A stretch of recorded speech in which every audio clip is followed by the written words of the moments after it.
Hello everybody, welcome back to the Norries podcast. Before we get into it there, we just want to remind people that we're supported through Danny Donovan at quickminutes.com. Yeah, Danny's a very good friend of both myself and James. He comes from the north side as well, and he grew up locally, and he's been a massive supporter of the podcast and both myself and James since we actually began. And he has his own company called Quick Minutes now, and quickminutes.com is a meeting management application for semi-formal and formal meetings. And look, if you want to know more about that, quickminutes.com, and supporting Danny's supporting us.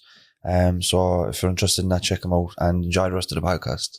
Hello everybody and welcome back to the Norries podcast. I'm your host James, and I'm joined by my good friend Timmy Long. Hi everyone. Rowan is on the deck. Say hi, Rowan. Hi, Rowan. Grace is in the audience. Say hi, Grace. And Mario Rosenstock is in the studio. Hi, Mario. Pleasure, guys. An absolute pleasure to re-meet you again. Yeah, because we were on your podcast a few weeks ago. Yeah, and it was one of the best received podcasts I've done. And because some podcasts work in a funny way, that some of the best podcasts you can do are when you first meet the guest, as in you've never met them before. Yeah. Like, let's face it, when you do a podcast, you've often met the people before. Yeah. And that can be fantastic as well. But a podcast can really go well when you've never met the people before. You just meet them that day and see how it goes. And I remember you guys, you weren't quite sure how it would go with me.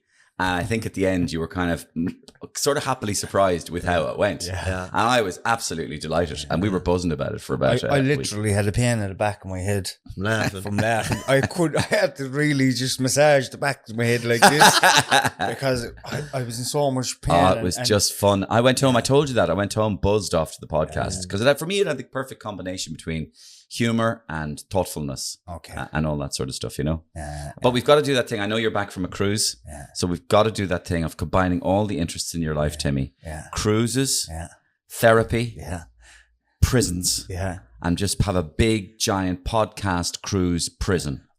Most definitely. I'd be well up for great that, idea. let me tell you. Entertainment in the evening, therapy in the morning, drinks package, not for yourself. Wouldn't it be great though? Wouldn't it just be think a hit on great something. thing, The like podcast a recovery cruise? The floating penitentiary. No, the podcast cruise where basically you get up in the morning and it's like 10 past 11, you have your breakfast, right? And then you go straight into a blind boy. Yeah. I'm up on the decks, lads, with DJ Rowan there, and I'm talking about cuckoos and buzzards and Malahaki monkeys. Right, and you do your head in listening to Blind Boy, and then you go down to the two Norries and you go, lads, I had a difficult upbringing. I want to share my issues with you. I want to pour out my feelings. Are you okay? And how are you today, John? And then you go up to the third level, and in the evening it's Mario, and he's doing a podcast taking the piss out of all the politicians and Daniel O'Donnell and Flatley and all this. And sort Roy of stuff. Keane. And Roy Keane. Yeah. So that would be a great podcast. Somebody better not steal that idea. I think it's a great idea. And then you could find yourself as an act cruising around the Mediterranean all summer long, working on a cruise. It is actually a great idea, right? Because you could have a cruise with different podcasts every single day, different people. Yeah, I'm saying it is actually a good idea. It started as a joke. Now I'm thinking, I want to copyright we that. might be on something here. Yeah.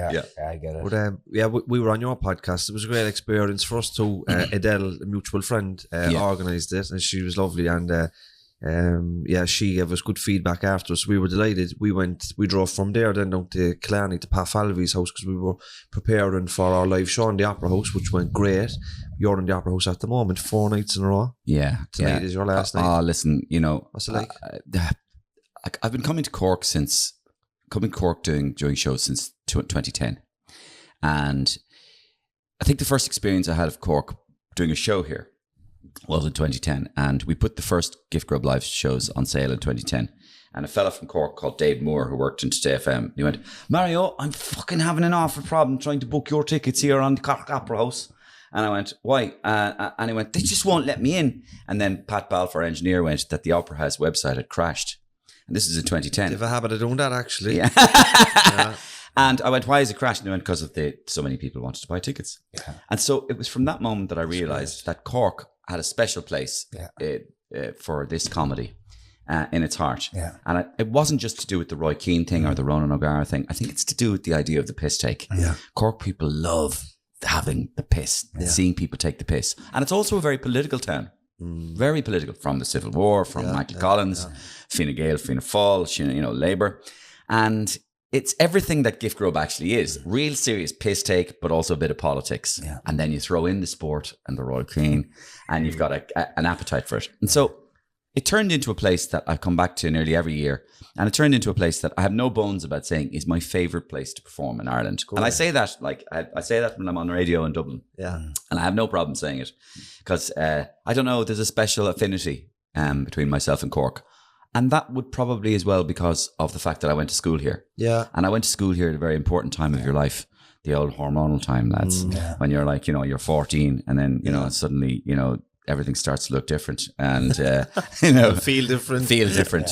And so I had all these changes in my body taking place and my feelings and my emotions and what I might do for my life. And it turned out that I really liked girls and I wanted to be on stage. And that all happened here in Cork for the first time. And I was in Ashton and I had a teacher called Mr. Daunt, Stephen Daunt, and he was kind of a bit of a Robin Williams figure in the sense that he inspired me to do plays. And I remember we did a big play, Death of a Salesman, and I played Willie Loman in it. And Willie Loman was like 63-year-old battered salesman, and I was only 16. But he was there like, you really should give this a bash, And I remember thinking, the way he said it, he meant it. Yeah. And I remember thinking, yeah, I'm going to give this a bash. And so from the age of about 15 or 16, I was thinking very, very seriously that I'm going to try and make this my life in some form, performance.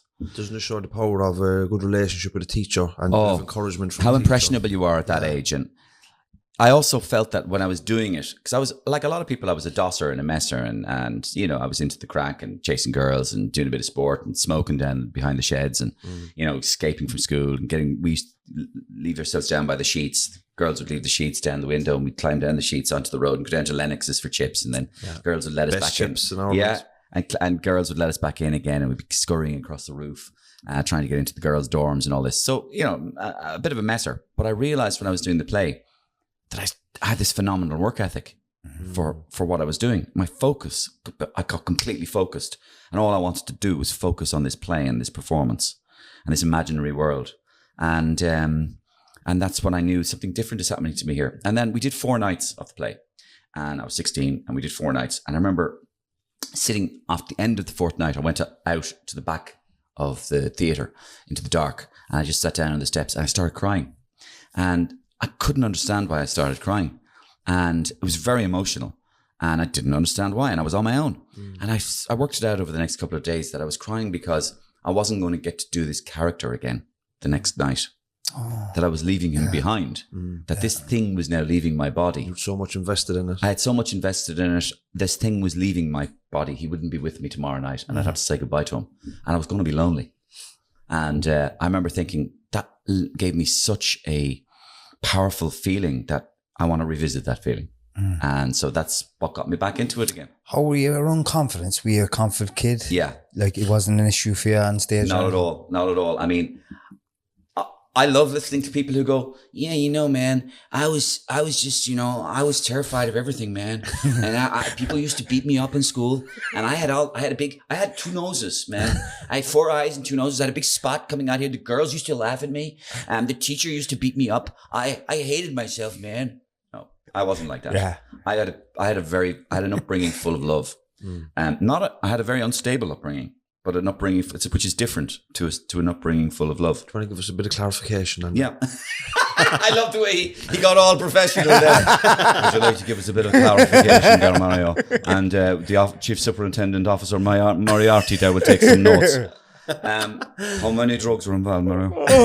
Were we talking about Class A, Class B, Class C? So, clarification, James, yes. So, it's actually very... It's one of the defining things of me in my life. And that is that when I was born, I was the firstborn, and my mother and my father had an extremely I suppose fractious relationship. They fought a lot with each other. There was quite a lot of physical violence involved, a lot of emotional violence, and there was quite a lot of trauma in terms of fighting with each other and me, and then soon after my younger brother witnessing all this fighting. then it became a bit more strange, and I'm still trying to work through this, and that's why it's almost perfect that it's the two Norries. Yeah. Like you guys are into this, and I'm still trying to work through this. But when I was about 5, and my parents decided that they were going to go off to Germany, and they gave me the choice of whether I wanted to stay in Ireland with my grandparents or go with them. So because they had been fighting so much, I'd been living a lot with my grandparents out on a farm in Waterford. And I loved my grandparents and they loved me. It was like their dote. Yeah. Yeah. You know the way grandparents get a second chance at having, and I was like their hero. Yeah. And I was a little blonde kid, happy blonde kid, and I was bright and I was good in school. They loved me. And I couldn't understand. I was only 5. My parents said, you have the choice of living here. And so I went, I'm really happy. I just want to stay here. And like, they didn't take me with them to Germany. I couldn't understand it. Anyway, I still don't understand. Never will either. I don't understand it. And I talked to my mum about it and all this sort of stuff. Is your heritage German? So my dad would have been half German. His dad was fully German. Yeah. His dad was a doctor, and his dad was in the Second World War. And his dad was an officer in the Second World War, but a doctor, young lieutenant. For the Germans. For the Germans. And he looked like a German soldier. 6'4", blonde, Really? slim, but a doctor, and only 22. And he got posted to the island of Jersey, in the Channel Islands, where the Germans took over the island of Jersey. And on that, he met my grandmother, who was a nurse from Athenry. Jeez. Yeah, raven-haired nurse from Athenry. And they fell in love. Yeah. So a Galway nurse, German. Nothing happened on Jersey during the Second World War. At the end, then he went back to Germany with her, and then at the war ended, she had my dad in Germany, and then they came back to Ireland. He became a doctor in Ireland, in Kilfinnan, in County Limerick. Oh yeah. And so he set up his practice in County Limerick. So anyway, there's a nice story. That's an amazing story. But the other side of the family then is my mother's side of the family, which is the Waterford of grandparents' side. So for some reason, I was asked to want to stay or go. So I stayed. And that again led to a lot of issues because my parents went away to Germany for a couple of years. They kept fighting in Germany when they were over there. And I thrived over here in my little school and living on the farm, little blonde kid running around the farm, having a great time, doing elocution lessons, doing theatre. I was really good at soccer. I played for Waterford schoolboys and all this sort of stuff. Brilliant.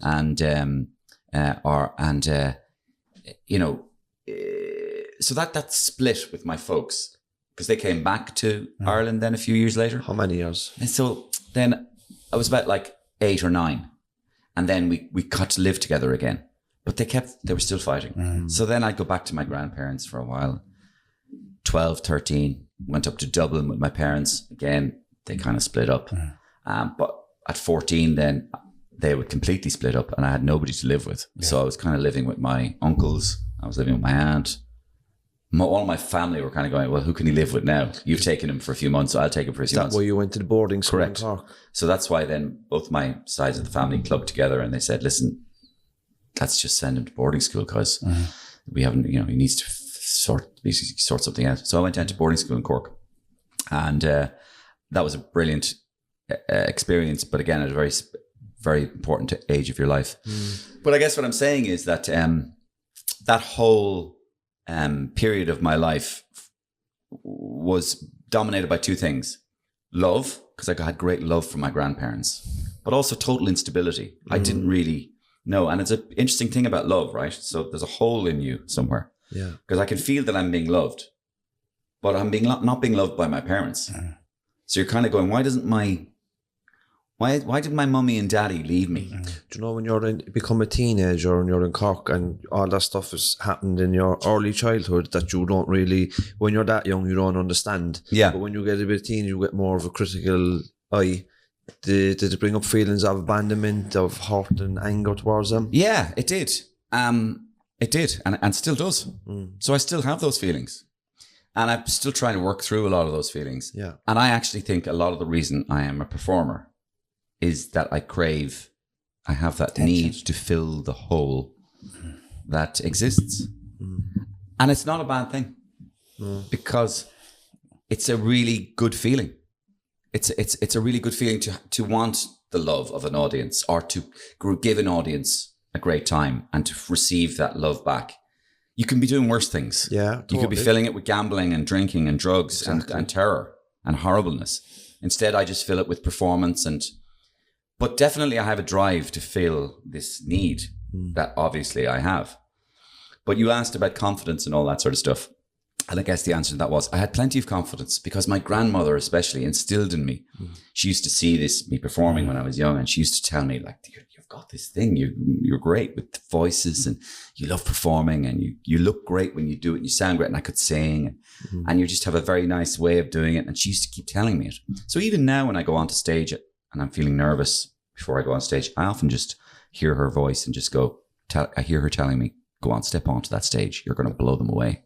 And so she gave me an awful lot of love. So I never lacked in confidence. Yeah. But I lacked in that security that you get, that you don't have when your parents aren't with you. Yeah. And so I've always had a very fractious relationship with my parents. I haven't spoken to my dad in 14 years. Still alive. Still alive. Haven't spoken to him in 14 years. It's very complicated. Yeah. And Does that affect relationships in your own? Does, like, from having that form of relationship, and I'm speaking from my own experience, when you don't have a structure, like your grandparents may have been a structured relationship, like, and that was good for you to see that. But from my own kind of upbringing, I wouldn't have seen any structured man and woman kind of relationship in my own life, and it reflected then later on in years for me, because I found it so difficult to have a relationship with Nobody showed you. Nobody showed me. yeah, I think that's correct. It was so difficult for me to have a relationship with my wife, I even think today. it manifested the same with me. Yeah. I mean, I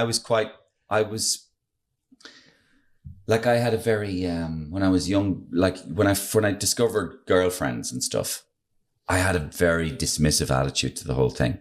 I would kind of be running around after different girls and all that sort of stuff. And I think that was because I didn't understand.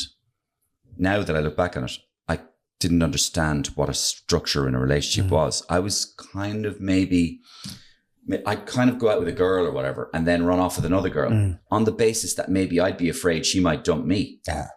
So I'd make sure I'd kind of get another girl almost before. It's Do you know that kind of, understandable. it's like a defense 100%, mechanism yeah. against being dumped. But the other side of it then is, you know is what this, it's like to feel hurt.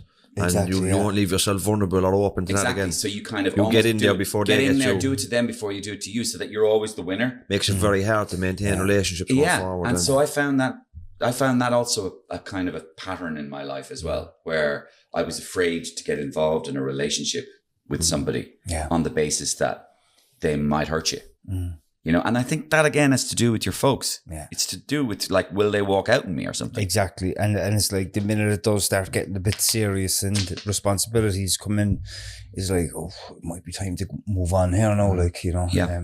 And I've noticed that. The more you're invested in it, the more you have to lose, the more it's going to hurt when Correct. it goes wrong, isn't it? Yeah, And you have, that's fair. the more investment you have, the more there is to lose. Yeah. Do you know, I was thinking here while we were speaking, and it gave me so much more of a knowledge around your life. Like, people know you for being Mario and the voiceovers and the comedy and everything else. But from listening to you and listening to your story, people are going to relate with so much, and they're going to love you even more. And that's what I was just getting a message to my head. People are going to get to know Mario for who he is behind the stage. Well, it's interesting talking about these things, because I used to think that talking about these things was not a good idea in public, because I had a kind of an idea that you must maintain your image as a performer. And it's only in the last 3 or 4 or 5 years that I've realized that there is no harm at all in talking. And in fact, I've often used these kind of forums, whether it be interviews, even newspaper interviews, or even something like this, as a chance to almost a bit of therapy. Because we're forced into this peculiar situation where you two guys are facing me. We're not in a pub, we're not drinking, we're just talking. So I kind of decided after a while, you know what, I'll use this to work through my thoughts about things.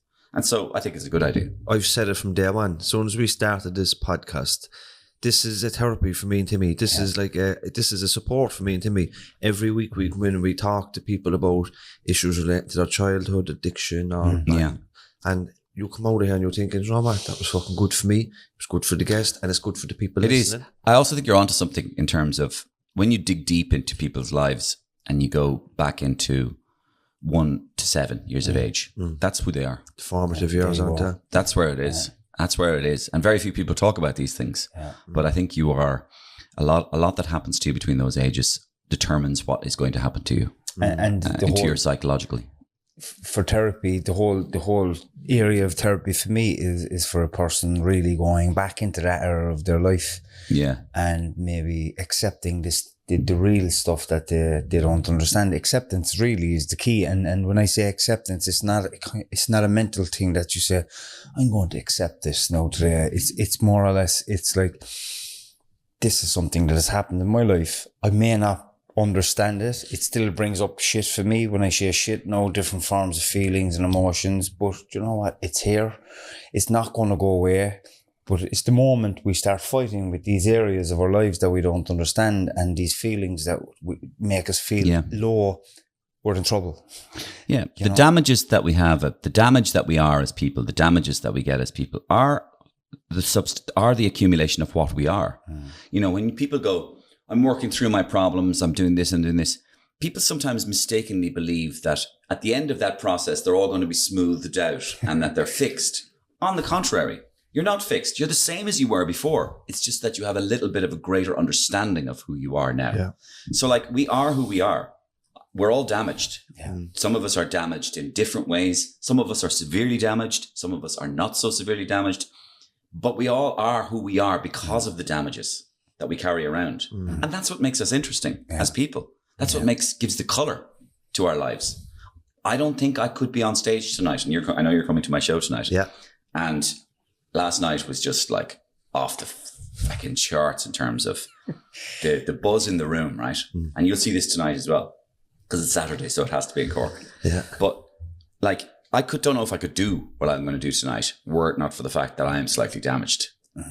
No, like, that's not to say, you mean you're off your rocker? Like, no, I'm not off my rocker. I'm just saying you are who you are. Yeah. And that makes you do what you do. So for example, I'm driven to get out onto that stage and create the energy I do for reasons I'm not quite sure about, but I definitely think they have something to do with who I am as a person, which is what I was as a kid. Do you know you make a great point there. Do you know what it made me think of? Do you know the Kardashians' stepfather? What's his name again? Bruce Jenner. Jenner, yeah. What's the female? It's a girl now, it's a woman now. Caitlyn Jenner.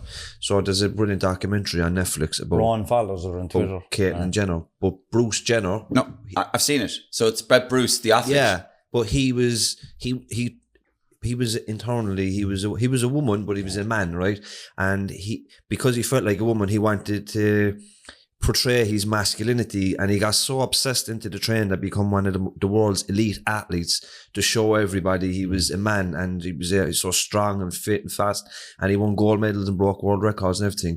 But in the end, he just gave up and became the woman that he was supposed to be. But like, if he wasn't that woman internally, if he wasn't trying to mask that woman and bury that woman, would he have driven to those lengths to be that elite athlete? Correct. You know what I mean? It was the obsession. It was. Yeah. It was the obsession that led him to one thing led to another. Yeah. And that's whatever you are, it leads you to do something that there's a thing in your microchip inside you that sends you in directions and pushes you. There's a drive, and we all have different drives. Yeah. And sometimes you admire people. Like, sometimes I admire people who don't have any of this madness, this compulsion. Yeah. And they go, so what are you doing? Well, listen, I'll be honest with you. I work in a shop. Now, I am a happy person. Yeah. I have a wife, kids, or a boyfriend or a girlfriend, and I've never been happier. But do you not want to no, I don't want to get out and do anything else. Yeah, I'm just happy. And that's fantastic. Yeah. You know, it's fantastic that somebody could find that somebody would be happy just being. I completely relate to that because I've spoken to people as well, and they're grand and happy, and I admire them as well. They go to work at 9 o'clock, they finish at 5, but there's something inside me won't let me do that because I know it's just there's more and there's more. It's like there's no end to what we're made to do with our lives as human beings. We can keep, but we need to be in a certain place in life. We need to get over our stuff, get over all these issues that we have, a lot of us, and see that we're actually capable of going on to be a doctor or a a teacher or a shopkeeper or whatever you Absolutely. want to be. But actually, it was just leads me to think of another couple of areas which actually might be interesting for you guys in terms of your podcast to investigate. And that is one of the, I used to say this on a radio show I did on Today FM. I used to have this radio show called The Sunday Roast.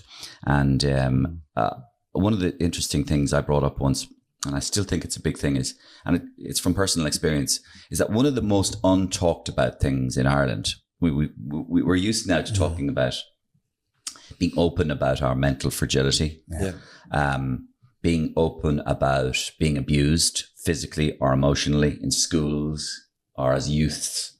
We're used to talking about discrimination, homosexuality, homophobia, all this sort of stuff. But one of the things that's still a taboo in Ireland is talking about our families. It's still a taboo to talk about the damage this did to me, my mother did to me, my father did to me. And I don't mean physically.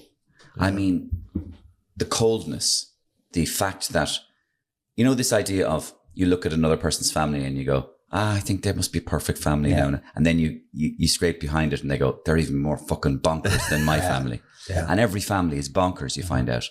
And then you find out the brothers haven't spoken in 30 years. Those two brothers. What? Those two? Jimmy and No. And he hasn't spoken to the mother and la la la. This is the thing, one of the things that I think needs talking about in Ireland. I don't know how it can be done, maybe on your podcast. But the other one that I think is an interesting area to talk about, we talk about alcoholism and gambling and problems. One of the biggest problems I think that goes unnoticed in Ireland is people who are workaholics and they're drowning all of their lives out in work. But it's the same as gambling, alcoholism and addictions. They're just, this is the new addiction. He's a workaholic, right? Bollocks. Any aholic is terrible, you know? There needs to be more education around what a workaholic is really in this country, because it's not understood really like the other addictions like alcoholism and gambling, because people only notice them for being addictions because of people getting hurt and people hurting themselves and violence and robbing. I think I was falling into that category there myself in the last few months, the workaholic piece, because we do this podcast in our spare time and we work full time outside of that. And 7 days of the week I was consumed with either my day job or the podcast, and I was close to fucking saying fuck this is not worth it. Since then we brought in Grace, who's in the studio. She helps us with the social media. We brought in administrators so we can delegate some of the tasks and now get a bit of life balance back. I can be there for my wife and I can go to the gym and all that stuff. That's vital. It's very important to have downtime. Exactly, downtime, because it's just that some people end up shrouding their problems under work, and they're using work as a way to cover up the fact that they've got deep psychological problems, which they don't want to come to terms with. You know, they say, well, I'm not gambling and I'm not drinking and I'm not doing, well, you're still hiding, you know, from all your issues. You made a great point a while ago, and the terms you used as well was brilliant, because you talked about how you use the drama and the comedy and the acting and the singing to fill that void, that circle, or we had Dr. Gabor Mate. He's a quote on the wall there on the podcast. He's a leading psychologist on trauma and stuff like that. But he has a book called In the Realm of Hungry Ghosts, and we often refer to it here. But the title of the book is from an old Buddhist kind of teaching. And the hungry ghost is stuck in a place like purgatory, you know. And the hungry ghost consumes everything to fill the void, but it never fills the hole, because that's an inside job. But in addiction terms, like me and Timmy fill the void, try to with, you know, drugs, alcohol and all these gambling and stuff like that. But now we, like, when you do some personal development and you become more aware and all these things, you get a bit of better life balance. But another guy we had on the podcast was Dr. Bessel van der Kolk, and he's another leading psychologist in the world. And he was involved in the first trials of Prozac to treat depression, and he's an expert in post-traumatic stress disorder and all these things. But now he's kind of on a crusade against medication, right?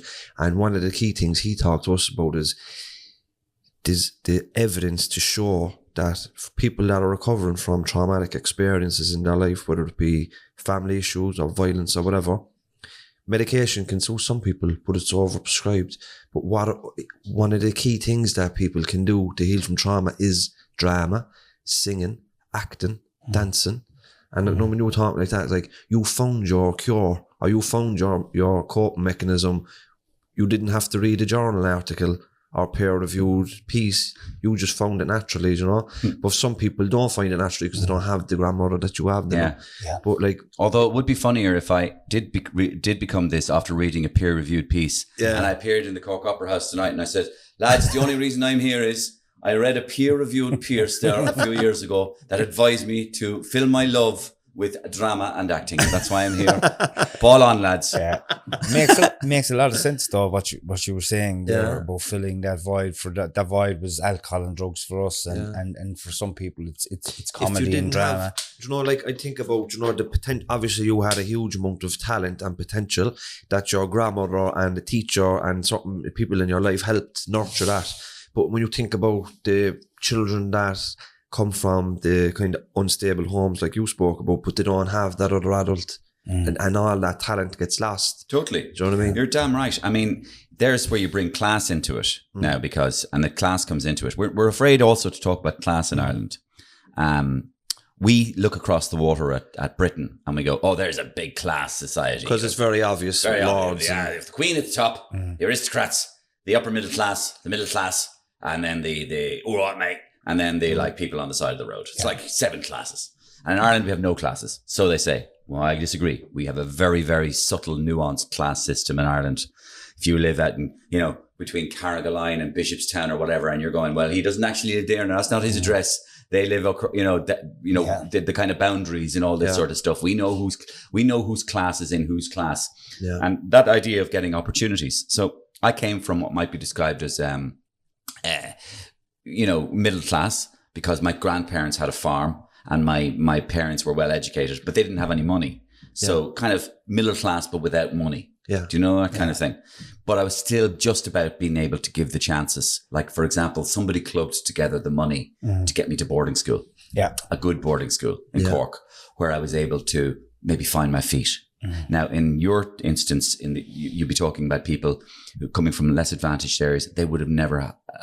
I was on a road wasn't going to school much in Dublin, so I was on a road to Mitching and all that sort of stuff. Yeah. Where to next? Maybe I remember taking glue when I was like 14. Yeah. What next? Yeah, you were on the path, like. Oh, definitely. And there was an intervention then. There was a bit of an intervention. There was a bit of a family intervention, which went, listen, he needs to go to school somewhere. Can we get a few quid together to send him to boarding school? So a few quid was found to get me to boarding school. And that would have changed my life. Do you know when you were in Ashton? That's amazing. Ashton is but that's where class comes into it. That is, and just having that extra few quid. Just a few quid.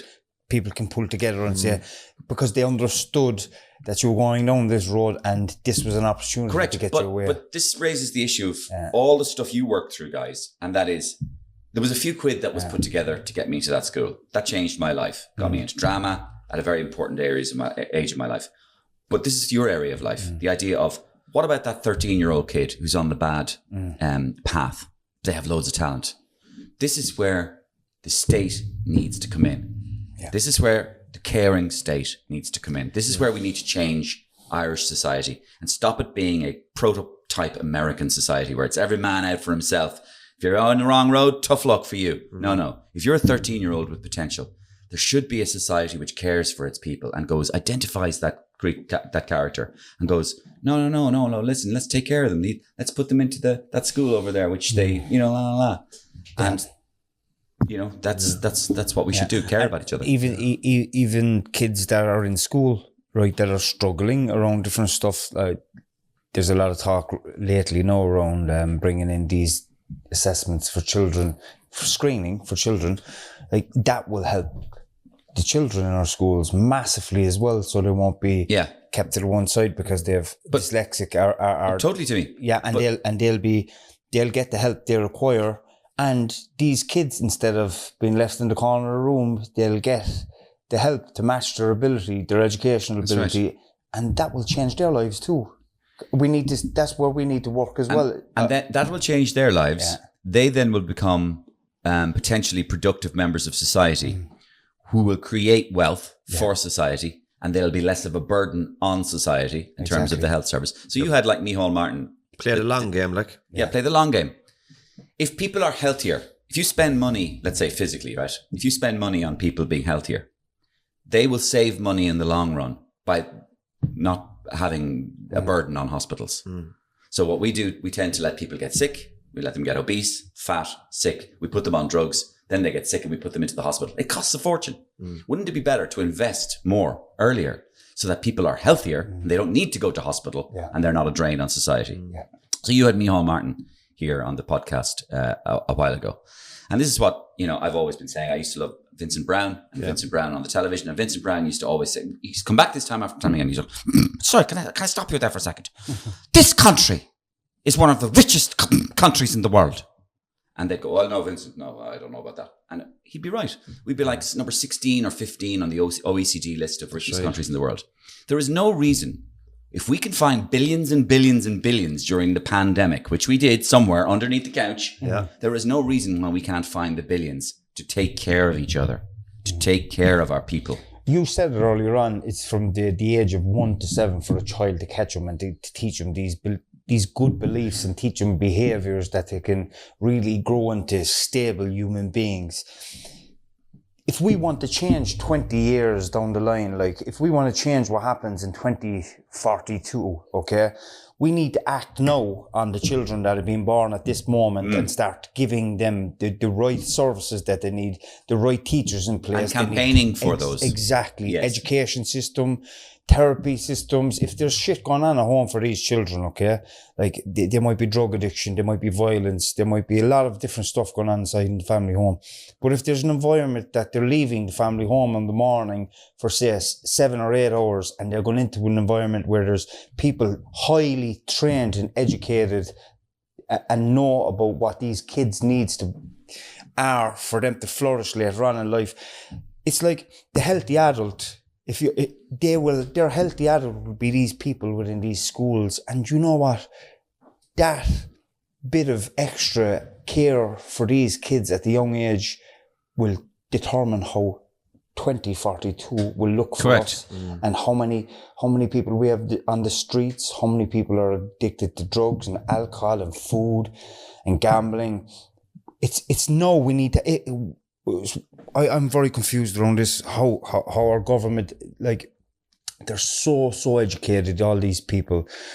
Do they not understand how important this is? You can see how being educated doesn't stop you being in a bubble, though. So unfortunately, they're in a bubble. But do they not know that they're all talking about how much money they're spending on treatment services and medication for people that are obese and who are struggling with their mental health and all these different things?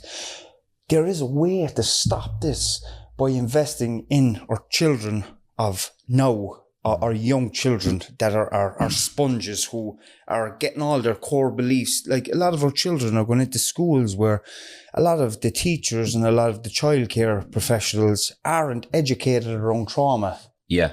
And that's a problem. Yeah. And some of them aren't probably able to be in this environment to be teaching because they probably shouldn't be. It's not a lack of intelligence or resources. It's just a lack of will, I think. Well, there's another thing I think, it's related to what you're saying. But, and it's this, that we need to take the emphasis off. We need to think about ways in our society to take the emphasis off winners and losers. Right? We live in a society which has these rules. There are winners and there are losers. We play a game. It's a game of craps. It's called capitalism. You throw your money in, see how it goes. Some will win, some will lose. Well done, hard luck. You get the house. I'm afraid you don't. Yeah. It's fucking winning streak. That's what it is. And some of us are winners and some of us are losers.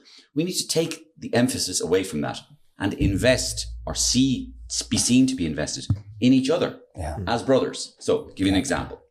When if you see a guy walking in Ireland and you see him across the road and he gets hit by a car and he falls down on the ground, right? That guy, all intents and purposes, is on his own, right? You go, I hope he has health insurance because I don't know, but I'm off anyway, right? I want to live in a society where I know that if that guy falls on the other side of the road, that my money is already paying for him to get better, to be rehabilitated, to be fixed, and to get him back into society. He is my brother. I don't know him. I may never meet him, but in some way, I am his brother. Not I am his, good luck to him, I never seen him before. And that's the kind of society we live in at the moment. Yeah. I want to live in a society where if it means I have to pay more taxes, fair enough. But I want to be invested in my brothers and my children. Children all over Ireland. Do you think from 100 years ago, 50 years ago, where this country was 50 years ago, let's say in another 50 years, who knows, we might have what you're speaking about now. We might have that kind of environment where we actually do care about not just your family as a unit inside the four walls at home, but actually everybody, your neighbours, your friends, you love them like your family, you know. Yeah, well, no, but what you are doing on your podcast is part of what might be described as a grassroots movement, which is part of people illuminating these issues, first of all. So the issues need to be shown. So, for example, trauma, young people being, traumatized at a young age, coming from terrible backgrounds, and they will grow up into being less functional adults if they're not minded and watched. So you're bringing a light or shining a light onto these situations. People like Blind Boy shining a light onto the mental health. This is important. And maybe if we keep shining, if you people and my people like myself keep shining a light on these things, it will help that a generation of people will start growing up and going, hey lads, what about that? What about that? What about that? And the more people are saying, what about that, will lead to more people being in power who go, we have to put money into that. But at the end of the day, it's about diverting resources into helping people. There's an analogy in public health where in time industrial revolution, there's this river, right? And a body comes down the river. So the people go out, take the body out of the river, bury it. And the next day there's 2 bodies coming down the river. So they're going to take the 2 bodies out and they bury it. 3 bodies. The next day 4 bodies. Eventually you're going to have to go upstream to see what's actually causing all this stuff. Yeah. Do you know what I mean? Yeah. And that's where we're at now. We don't want to be just the symptom of a drug addict going into court and going to prison, in and out of prison. Like, what's that do? What's the root? Eventually you're going to have to go upstream. What's the root? Is it poverty? Is it trauma? What resources can we and invest in them there? Because it'll pay back tenfold in the future. Yeah. And you could look at the social democracies where in like Scandinavia, and you always look at Scandinavia, it's not a youth, but they have a good system there where you have capitalism where you can, be innovative and creative, open an enterprise, make money, but then your taxes go into social. So you're not fear of getting sick, you're not fear of losing your job. There's creches that are affordable, there's annual. This is it. Do you know what I mean? That's where we could mirror. You have situations whereby, you talk about maternity leave and things like that, but you also have proper paternity leave. Exactly. Where a father who can take, 9 months off his work and get paid 85% of their salary from their job as well. This is building solid family structures and creating environments where children grow up more balanced and more healthy and all of that sort of stuff. So it's the root. And there are other areas as well, like physical areas. One of the biggest problems we face in the world at the moment, and Ireland is a terrible example of that, is obesity. Obesity is an absolute fucking killer. Obesity means you die. You die earlier. Always. You die of heart attack, stroke. You die. You get COVID easier. You die of COVID. You die of diabetes. You die of everything when you're obese. You've got to stop. Go back to the root and stop people being obese. Encourage people to live healthier. Eat better food from a younger age. Take sugar off the shelves. Take those fucking drinks off the shelves. It's those drinks. It's those sugary drinks. Them energy drinks. Healthy body, healthy mind. We've heard it before. Yeah. Ray Darcy loves to go for a run, or else he'd go fucking mad. Right? But all of these things, they're all part of the same thing. You're highlighting a lot of mental health stuff and trauma and people who've been damaged by lives that have taken a bad turn. But there's also the physical thing. People are just going, they're fucking... that was something I was going to bring up as well there. Is this after you put on a stone and a half on the food? I feel guilty now not talking about it otherwise. I've got a confession to make. The wife was on an all-in drinks package and I was in bed for 11 hours eating nothing but fucking chocolate croissants. Mario, I'm sorry. Oh, Jesus. But we always talk about alcohol, drugs, gambling. We just spoke about being a workaholic earlier, but obesity is a massive thing. And in Ireland, massive. We're not Mario, good. Because I'm overweight. I'm carrying more weight than I should be carrying. I'm overweight. And where do we start looking at this a little bit closer and saying, people, we need to start cutting back a little bit, because it's not just going to... So they just did the ladders just off a cruise. Yeah. For 11 days. He said, come we here. need to start cutting back, lads. Listen, I'm actually in the process at the moment Of never eating Setting- again. Turkey burgers and spinach. Yeah, we porridge go for me, lads. we won't go to that extent anyway. We won't say never eating again, but I really, it gave me a great opportunity to look at my life and see how much strength food has over me and my decisions. You know, so it actually got me thinking, like, do I need to go to see a specialist in some area around food and learn a little bit about more what it's doing to me? Or do I need to go to OA, Overeaters Anonymous, where I might get some good... I think it's definitely there's a huge psychological aspect in food. Yeah. I mean, I know that we're talking a lot about filling your life with love and holes in your life, but like, it's not a cliche to say that a lot of people fill the hole in their life with food. They do. And It's the comfort of it. They call it the comfort eating, or boredom eating, some people call it, or anxiety eating, emotional and eating. portion controlling, and they just go, I feel bad, so I'm going to eat. It'll make me feel better. And that's a thing you can look into as well. That's why there's an emphasis now. If you look in the diet market, well, I don't even think call it the diet market, call it the nutrition market. If you look at the nutrition market now, there's quite an emphasis on, I won't mention any names, but a few different brands which emphasize the psychological aspect of why are you eating? And this is how they're saying they're achieving results, because they're going to the route, they're going upriver, they're going upstream, and they're going, no. They go, why are you consuming this food, and what's happening in your life that's making you consume this food? Rather than going, don't consume the food. Yeah. That doesn't answer any questions. And it's like, I'd be the yo-yo dieter. I'd be up, I'd get to a certain position. Yeah. Next, all of a sudden, I'm gone again. I'm back to my own habits. And I'm saying to myself, how did this just happen? Yeah. How did it happen? Now, Timmy, in fairness, I think you should lighten up a little bit. Like, I mean, you're Timmy's always in great shape. like Timmy. The lad. I remember remarking when the lads you came onto my podcast, and I remarked what great shape you were in. Now you've let yourselves go a little bit now. All that success. Well, I can blame the all that cruise success anyway. and Rebel Spirit of the I can year and all this definitely blame fucking the Civic cruise. Pride Cork of the year and everything has gone to your heads, lads. You're mainlining fucking chocolate croissants into yourselves. That's what you are like. I had two of them this morning. For my See, there breakfast. you are. That's the I'm guilty. rebel of the year. I am definitely guilty. Rebels. And so no, but like you're not none of us, to be fair, are like I'm 14 stone, so I'm at least a stone overweight, but it's not like it's not chronic. It's not chronic, but I'm talking about people who are sick. Yes, but it's also like if food is something that's on your mind consistently, and it's actually if you're overweight and it's causing problems for your work or for you, back problems, it's definitely something to look at, really, isn't it? Yeah. So, but it's part of the holistic thing that we're talking about. Yeah. And basically back to the central point. It's these podcasts. You know, you guys, whether you like it or not, are quasi spokespeople for a kind of a generation out there and a group of people, and they look to you and they have faith in you, and they enjoy you, and they pay you money, and to talk about this good stuff. And the more we talk about this good stuff, the more that it'll become part of our agenda as a community.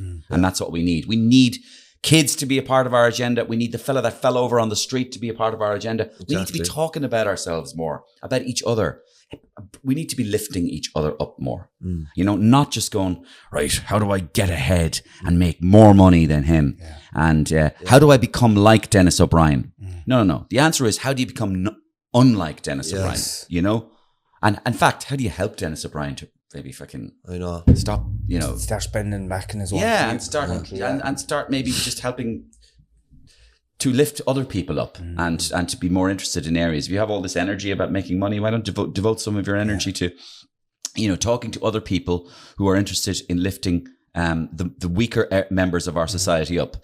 And I mean, there's interesting stuff going around the world at the moment. I know you're quite good on your research, and you like reading and you like looking into people. I don't know if you've come across a guy called Rutger Bergman. No. Is it Bregman or Bergman? Well, I'll you should know that one. Huh? Rowan there will know that for us. Yeah. So Rutger, I'll tell you who he was, right? And an Irish guy, or no, he's a Dutch guy. Bregman, Rutger Bregman. Look into him, right? Yeah. So one of his central theses at the moment is about what he calls the universal income. And that is the idea of this crazy idea of giving everybody a universal income. Sure, where will the money come from, boy? But the idea is that the money is circular, and that if we spend it in the right ways and we spend it on each other and on things, and that the money flows around society, and if you like, that it helps the economy that way. Now, I'm not going to go into the economic aspect of it. Did but he write a book called The Spirit Level? Have you ever heard of a book called Spirit? It's actually around the same theory of what you're saying. Right. No, I don't think he did write the book called Spirit Level. And in fact, one of his books is out in the last couple of years, and it's been a huge book worldwide. But anyway, he became famous from one viral moment. You'll see it on YouTube as well. He was already an economist and a kind of a historian as well. And he became, Davos. Do you know that thing in where all the rich people go to look at each other and sit beside each other on chairs and go, well, I'm richer than you, and my Richie is bigger than your Richie, and all this sort of stuff. And they kind of almost congratulate Bill Gates and all these people go there. And David McWilliams goes over and goes, ooh. And so Rutger Bregman was there once, and so he's talking. And in the audience, everybody in the audience is pretty much on a private jet. Yeah. Like the audience. Yeah. Imagine doing your podcast in St. Luke's, and everybody there is flown in by private jet, you know? That's the wrong podcast. Right? I mean, imagine everybody, about 700 people. Yeah. They're all 100 millionaires. Yeah. Hundreds of millions. And he goes, yes, it's great to be here tonight. And, I've been interested in this discussion, and it's going great. And of course, the elephant in the room is nobody's talking about. And everybody went, what? And he went, tax. The place nearly died. You could hear a pin drop in the room. Eyes went down. This is the one thing they didn't want to talk about. She said, you're not paying enough tax. All you rich people. Jesus, so it was like basically going into a coke dealers convention and going, lads, I'm the DEA. Yeah. It was the worst thing you could have said. And of course it went viral all over the world, because he went, this is the elephant in the room. You people, you're not paying tax. It's the winners and losers society. Fair play. Because when you have enough money, you can get yourself into a position where you're paying basically no tax. Like Apple. Like whatever, yeah. And also you can get yourself into a situation where you can basically use lawyers to bully your way around the world. No problem at all. Yeah. And I get more, you get less. I get more, you get less. The wealth disparity between the richest in the world and the poorest in the world is getting bigger and bigger and bigger every year. The wealth disparity between what CEOs around the world get paid and their employees is getting bigger and bigger and bigger. You used to find that the disparity was something like 10 times. So I get 35,000 and the CEO gets 350,000. That's a big difference. Yeah. Now it's 100 times. Now the CEO gets 3.5 million and I get 25,000.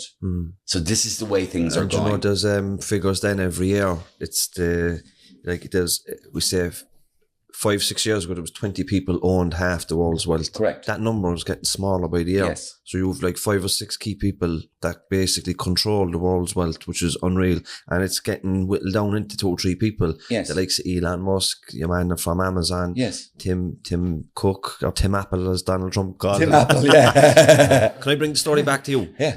Do you know, you were in Ashton, right? Yeah. So your family did a whip around, they got the money, they put you there, but you weren't a wealthy family, you weren't a rich family. But I guess when people are in Ashton school, you were in a class where it was a lot of wealth in the school. Did you feel like you felt out of place, or did you fit in, or what was that like? Well, to be honest with you, I was in Ashton, but I was also in the boarding school in a place called Rochelle House, a place which has subsequently now been torn down. Which is near it. Yeah, right, just up the road. And the boarding school was more interesting because you had a kind of really eclectic, colourful group of people there. You might have a girl from Holland, a fella from Russia, a fella from Canada. The two lads beside me in the dormitory his name was Frayne, and he was from California. And he was like a surfer dude. And Orion, Orion, who I still love, and he lives in Crosshaven. Go ahead. And his dad was Morris Henderson, and he was a well-known artist from Allihies. And so really kind of colourful bunch, you know. But I wouldn't call them rich. They weren't rich. They were more like just a bit sort of bohemian, exotic. And in Ashton, it was more, I wouldn't describe it as, there was some wealthy people. Okay. But it was kind of a comprehensive school. So there was wealthy people, hockey, jolly hockey. That's right. And locals. But also locals. Yeah. And also people who were let's call them working class level. Yeah.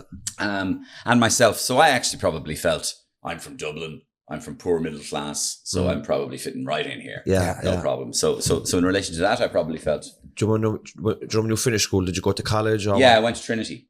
What did you do? I went to Trinity. So this is an interesting way I followed it. I was completely hell-bent on doing drama. So focus. Eye of the fucking tiger. So by the time I was 16, I was already investigating what next. So I knew my parents wanted to send me to college. So I go, okay, what college will I go to? So I identified Trinity because Trinity had what's called Trinity Players. And Players were the Dramatic Society. And the Dramatic Society was a famous dramatic society. So a lot of famous people came out of there, and they used to get reviewed by the Irish Times, proper reviewers. So even when you were 18 or 19, you'd be in a play and you'd be in the Irish Times reviewed. Cool. You'd be like, wow, this is semi-professional. Yeah. And I went, how did I get into the Drama Society? Well, what you have to do is you have to do a normal under-college degree in Trinity. And so I did politics and economics.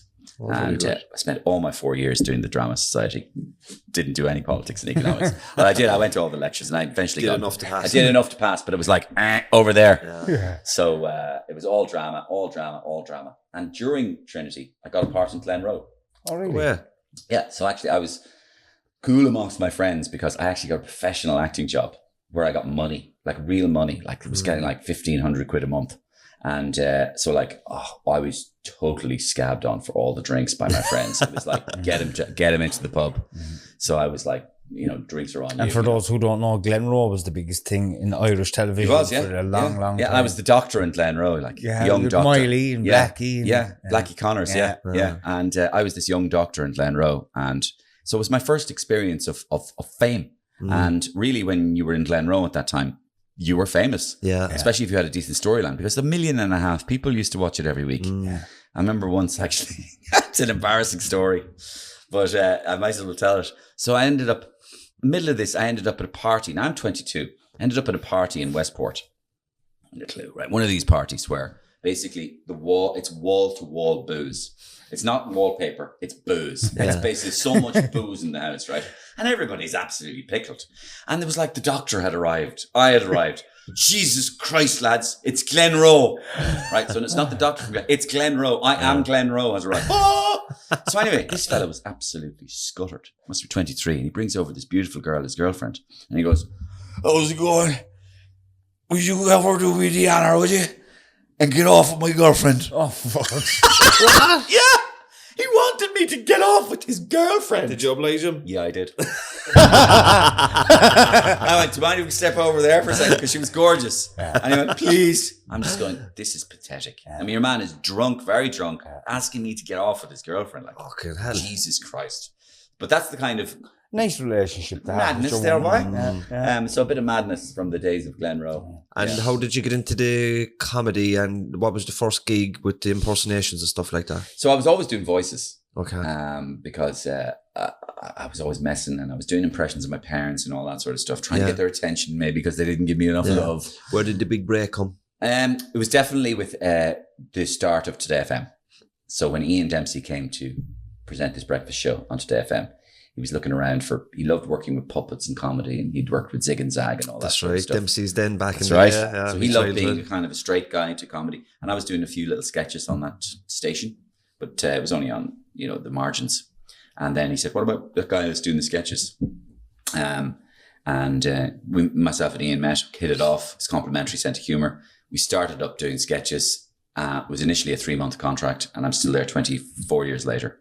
Brilliant. 24 years. And it was sort of all tides rise. So it was like Today FM was on absolutely, it was a huge phenomenon between 1998 and 2007 at least. Today FM was just going up and up. And this breakfast show with Dempsey and myself was just massive at the time, and everybody was listening to the sketches, and, they still are, but like it was particularly a big thing with Bertie Ahern, Roy Keane at the time, and then José Mourinho and all this sort of stuff. And now, of course, with things like Michael D and Pascal Donoghue and Leo. Radio Roy and Johnson. Fucking the dashboard is covered in guac. The whole place is flooded in guac. Get off the radio. Not an embarrassment. The old fella's having a hernia. He's having a hernia down there.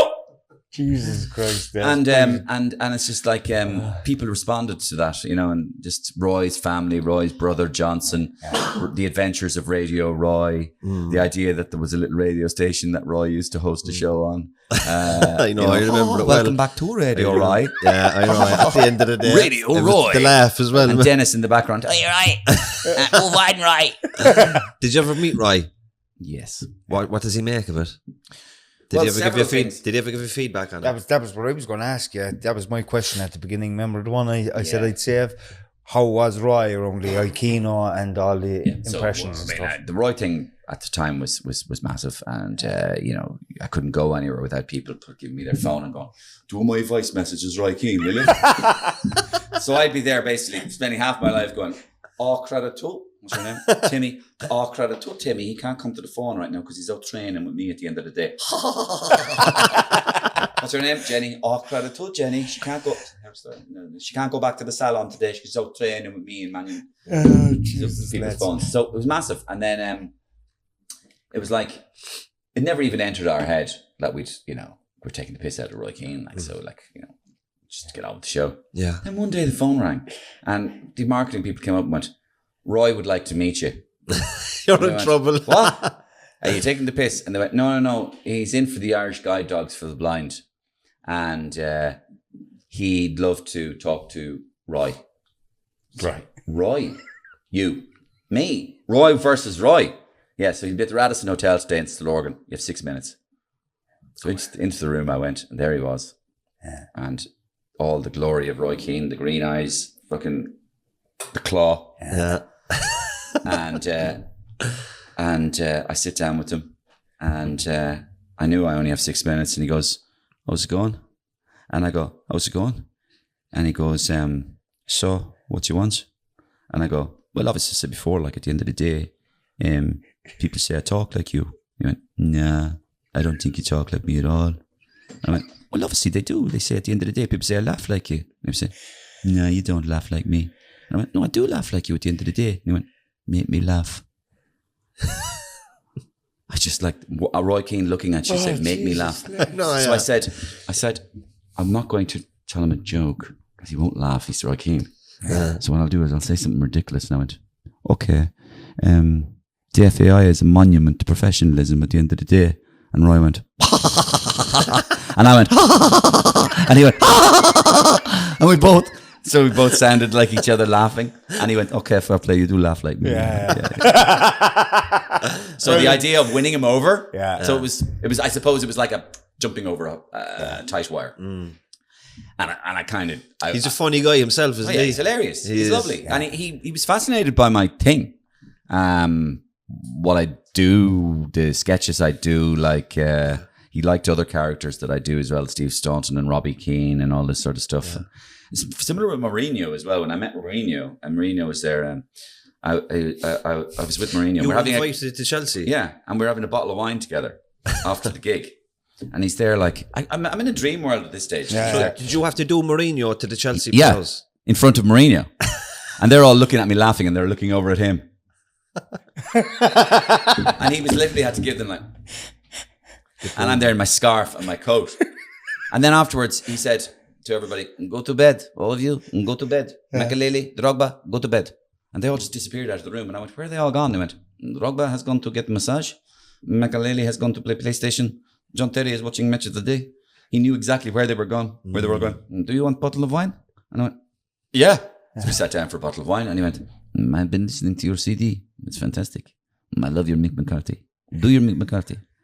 And I was like, I was like, "Do my Mick McCarthy." And he went, "Do your Mick McCarthy." And then he went, and I went, "Okay, all right, it is Mick McCarthy. It is Mick McCarthy. It is Mick McCarthy. He is fantastic. He is fantastic. It is Mick McCarthy." So he, like a child, he covered up his eyes to listen to my impression. And Ireland had no rugby football manager at the time. Ireland had no football manager at the time. And he went, like, there's conversations you're having with him. And he goes, "Who do you think should be next football manager for Ireland?" I went, I don't know. We're kind of in the middle. We're stuck at the moment. We have no manager. I went, "Who do you think?" "Roy Keane." And I went, "Why Roy Keane?" And he went, "Because Roy Keane is invincible."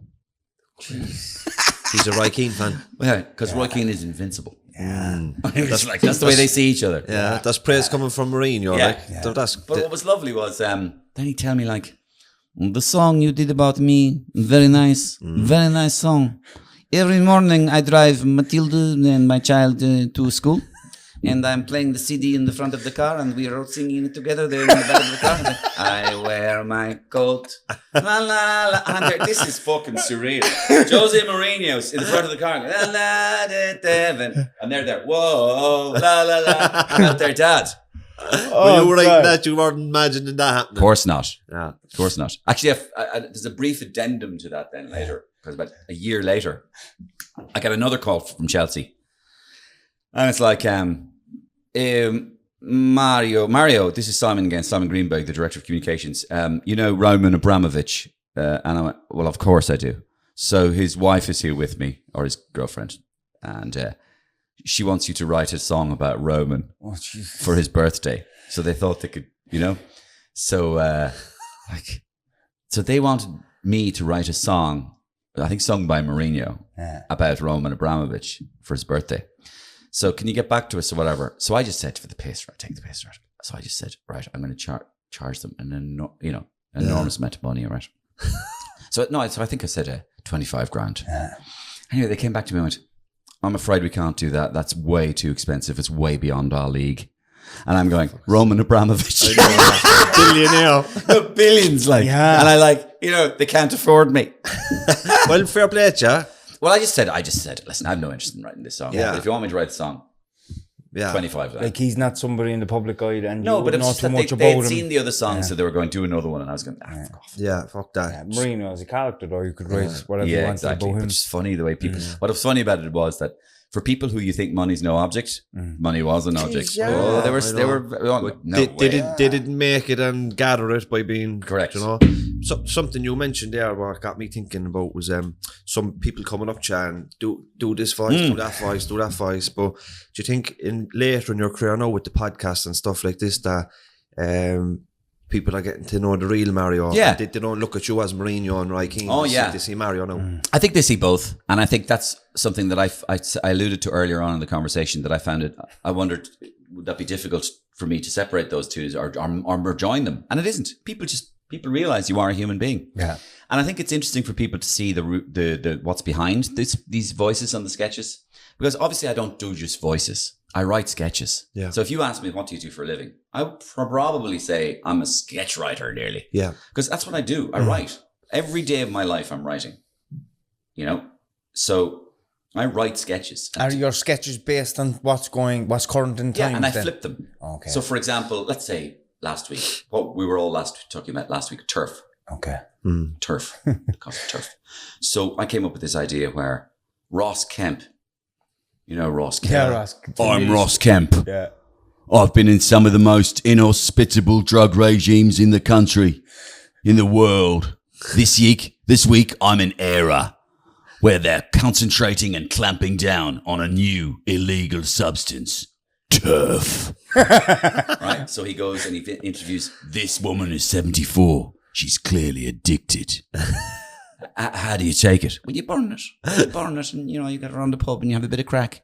Turf plus crack. Era is out of control. I decided I'd find how to score some turf. I went into a local bar in Era. All right. How are you doing? You know where I could score some turf? Absolutely. Turf is everywhere in Ireland. Oh my God, they're sick. Where could I get some? Pete in the bog. I went looking for Pete in the bog. But after spending 3 hours in the toilets, he never turned up. Oh, Jesus Christ. He was obviously dealing on the streets.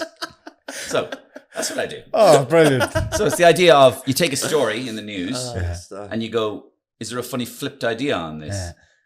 So this was Ross Kemp investigating this mysterious substance called turf, which the government has suddenly decided to crack down on, because remember they asked people, we're going to make it illegal for you to deal now. Fuck. Turf. So I turned it in my mind, I turned turf into a drug. Yeah. They are Brilliant. creativity Absolutely and imagination. class. So basically what I do is I think of ideas and I write sketches, and then I put voices on top of it at the end. But that's what I do. I write sketches. So to answer your point, it's interesting for people to meet or find out about the person who does that. Yeah. Because I'm not just a ventriloquist or an impersonator. Yeah. Obviously, there's a brain that goes into it somewhere. Yeah. And so they get to know more about the curiousness, the curiosity of a person who does this. Yeah. And to be fair, like when you came on my podcast, I mean, people can see me talking to you and listen to me talking to you, and it's the same brain. And when we had the crack, and I'm Leo ringing in, when I was Leo ringing into you and all these guys, this same person that puts together those sketches. Yeah. So Does it take a lot of time to do it does. What happens is that eventually it's an interesting feature of your life, but what eventually is you basically become a person who thinks about sketches all the time. It's not like you're a workaholic. It's just like, it's more like being a doctor. It's like when we walk down the road, I kind of see a different thing than you're looking at. I'm always on the lookout for. Okay. Do you remember when Matt Damon walks in The Bourne Identity, I think it is, and he walks in to meet your man in the restaurant, and he goes, what are you thinking? Matt Damon is going, well, at the moment, I'm thinking of all my exit routes out of this room. Yeah. I'm thinking the guy over there is 215 pounds. I'm thinking that guy is probably from the mafia. I'm thinking he's carrying a knife, and I'm thinking there's a fellow beside me about 15 yards away. In other words, he's scoping out everybody. Yeah. His eyes see things. He looks out for things that other people do. So when I'm walking down the street, I'm looking at stuff. There's material everywhere. Is there material everywhere? So that's exactly it. So for me, the world is full of material and potential material. And like when I was in, I tell a story in tonight, we should see it, was about the checkpoints during the COVID. So I remember being at checkpoints and watching people and just thinking, is there anything I can use here? You know, there always is. Yeah. So you use stuff.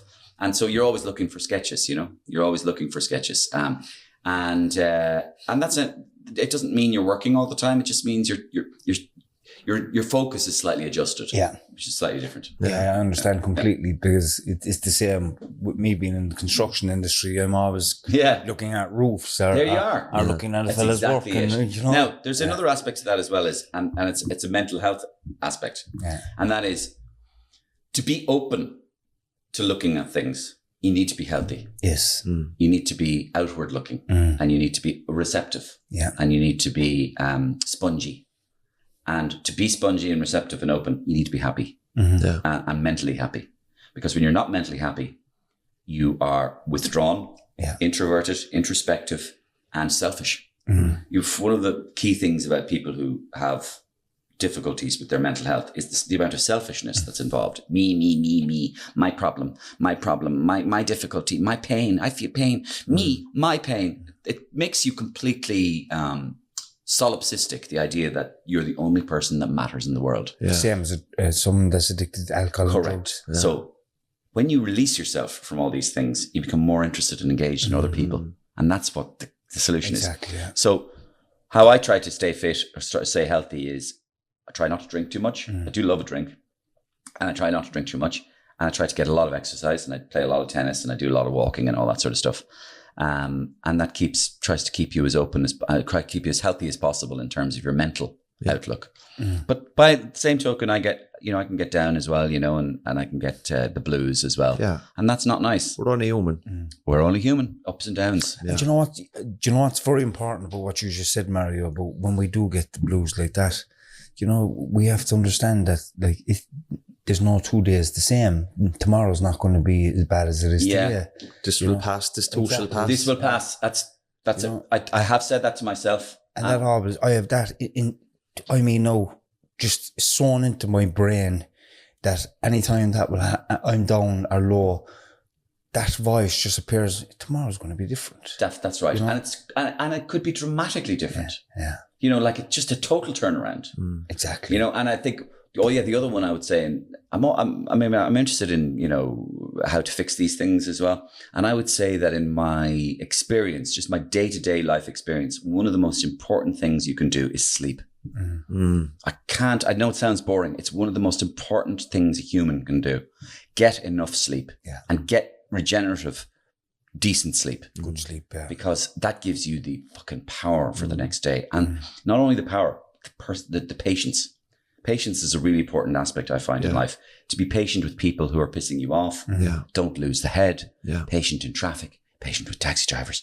Patient with the fella that cuts you off on the road. Don't bite their head off. But you'll easily bite their head off when you're narky or angst. And if you're not sleeping right, you're more likely to be narky. Yeah. So go back to the root, go upstream again, get a good night's sleep. Exactly. And sounds like you've got a good self-care regimen there in terms of at least I'm aware of a few things. Yeah, Yes. but that makes your life more manageable. But look, we won't keep you any longer. You've a massage life to do now. You've a oh Jesus! I won't name the hotel because you'll have all your roadies over there baiting out your window. But it was a pleasure talking to you.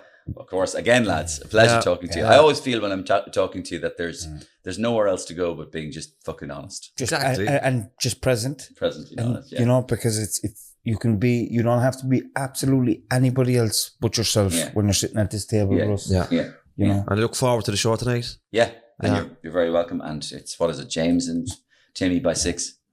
Yes. Thank you very much. Was 4. Yeah. Jesus. Thank you so much, Mario. And we'll get you on our guest list the next time. Absolutely. Thanks a million, Mario. Thanks, guys. God bless. Really God enjoyed bless. it. Bye-bye. Sinead.